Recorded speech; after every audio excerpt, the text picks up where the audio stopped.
bibisa me say atuma bua kwa emblem no background gold no ase ne sen yellow no and yellow no ye unse otimanti sika so ba for nyabotre ba for nyabotre ndi now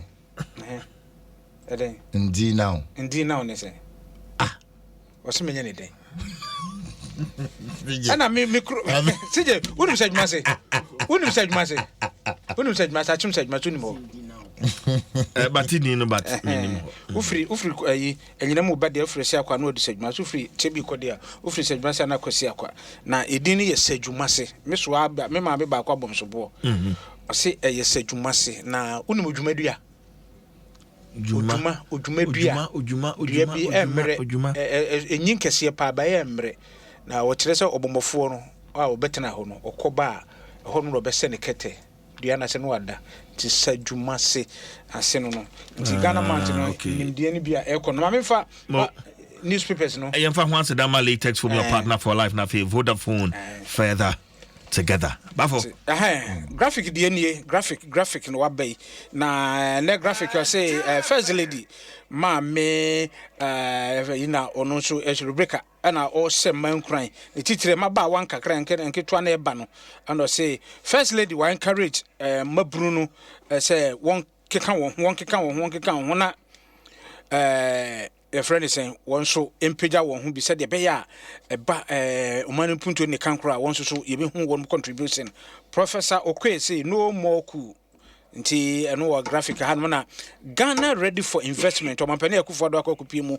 e wo Dubai Expo no ase na some odi tudwa no ana ase North MP se de yesi e kosevu na ehu no court sermons ne de command na ehu no ene de graphic ka wa han na story na nkasa eda ye P17 o se de ase North MP duly served ana wo koboko nso a insecurity nti a teacher for ma akomako wo ha odwane efikromo ana school for ma akomako mpimienu ahanu ene aduanan so enso ede ontumi nkosuku insecurity a wo boko enti na kire se center spread na sante hin comment school for scholars say won so ebo homoden asuade ma engbesua mu chefa wo onya no wamfa ni agro center spread GCGL local union and the mirror a celebrate enroll women's day no or support cervical cancer self test onomo we a graphic dia wode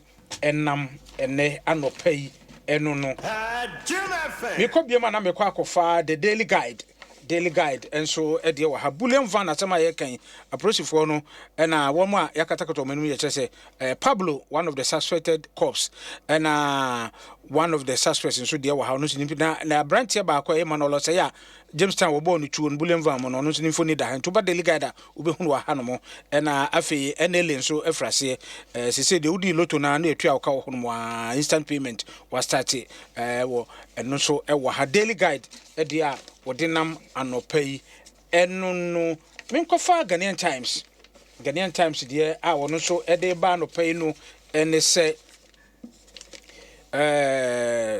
awreho yi asempa edin yebon se Hatsukope and the tit afena obisame seja buy me candy now went me anje so afena obisame ntina mintiase na wantre mase ntina wantre mase afena ubabe na we da mintiase ntina bisa no se o tre for pani bi na osusu se odi no dom de chinya osinsin manwudua so obinim dekodia aba gender equality climate change central to national development and also e wa hanuma asema Ghanaian Times edi enam ebi eno no we International Women's Day de no enso so emu ensensen bebre aide enam TJ the story bi wo adomonline.com na emu awrem kakra.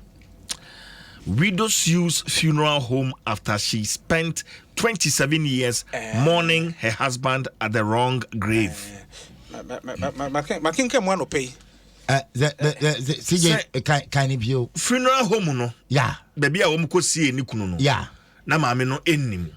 Enti for 27 years afibia dura. Okoho. Maame no ekọ wrong grave. na wakusua jamwa for 27 years. Making kai muno. Me pacho grave no ya lebo no ya chroso. And I say ya yene. And for my stories so I can't story na no paint ma mentreo. Who say I say some esi wo UK. Na 27 years I say ni kunu no wi no. Ni kunu no si ni kunu ti ase de ba ko sura ni so owu e besie no ba bi e de ne kwese ni sum. Nto owu ayense no. Na cemetery ho no. Ne you know ne ashes no yenko tumu yanto no say ono no enti ni kunu no wuye no omo cremate no setam ni kunu so ti ase no na ni kunu no ne maame ne en fa hansi ha papa ana maame ne ye nwa no call funeral home ho ana okotua sika ana ye de ayi no ne ba na ashes no ma no ana maame ne de ko bury no a different grave enti ne yire no so ene ne ba no ne manu so de ne ma miensa no omunum se papa no ne nso no cemetery ho no ne yakọ spread no okay so ja je dom I say ndede bia mo de amko cemetery ho no ma kogu flowers no mo ne di nkomo no mo su although say ayese enframenti no mo na maka no nti we na se ni bewuyi no ana ne na no ba ko be ka se ni na grave no hampa mo koya no ko digi grave na ade no ashes ni nishim na so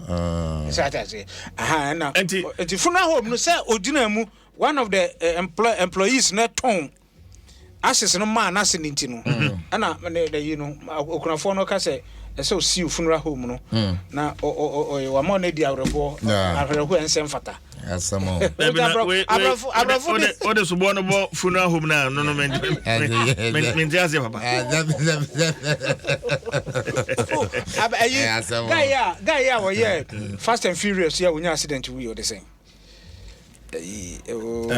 ayo amona mo hwe yeah Fast and Furious guy yem say 2016 or 2015 when you say ne baba no siu the BMW company no say o man manufacture car ni yenti papa di accident o wi and she took about $25 million yeah han we I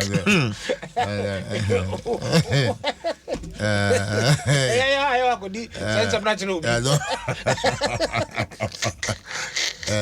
story be so Adom online yeah I was there lady allegedly infects 115 guys 19 girls with HIV. I say 115 guys and 19 girls. Lady no. Yeah. 115 guys. A Nigerian lady has revealed the number of people she has infected with HIV after being diagnosed with the disease in 2016.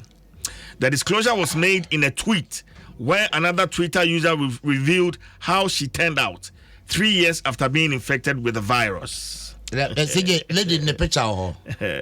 So wabokro na wabokro yeah what is saying a very beautiful lady what say ne ho efefa okọ Adom online na lady in the picture lady in the picture ewa pa say slay queen ya kasa ba yo gina hoi wo yare no a onjindi yani amanfo akọ ba 115 omunro ni ntino ya de no obi hu ahun but Charlie finally well now Twitter user now posted way no yeah she or not true way and I quote I got infected with my brother's best man in 2016 when I was just 18. He was the first and only guy I had sex with till I turned 20. Since December 2017, I tested positive. I made it my mission to give to others what was given to me without condom. About 115 and 19 girls now and counting. It's a pioneer girl, no? I was in a best man 2016, and I'm the best man, no?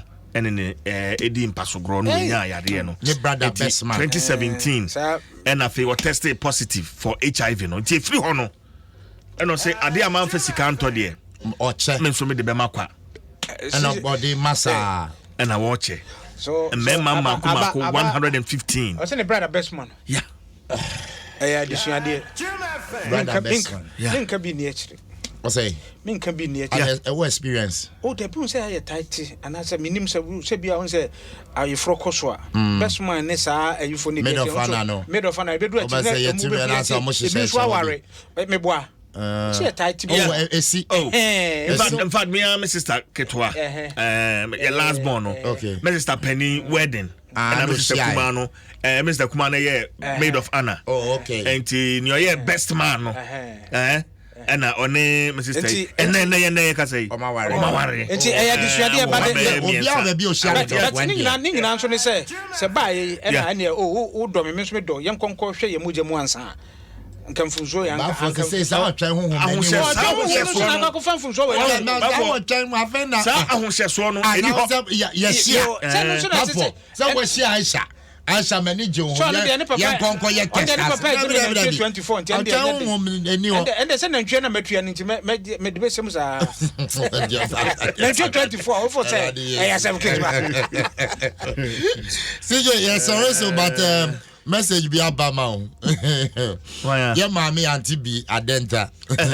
I see, in fact, I was too hard on you today because if you class 1, you are class 2. And you know, Kasana maybe service. Yeah, call language not an elective and pedia. Woman is why elective. My fellow. They often I know videos. Not new Kevin. Bavon Katano and I see wait I say more Mr. can come over UK I say in fact Azemba the way you dealt with CJ today, in fact, it didn't go well at all. I proved myself. Oh yeah, dear. What? Oh yeah, dear. Conconovi. Oh yeah.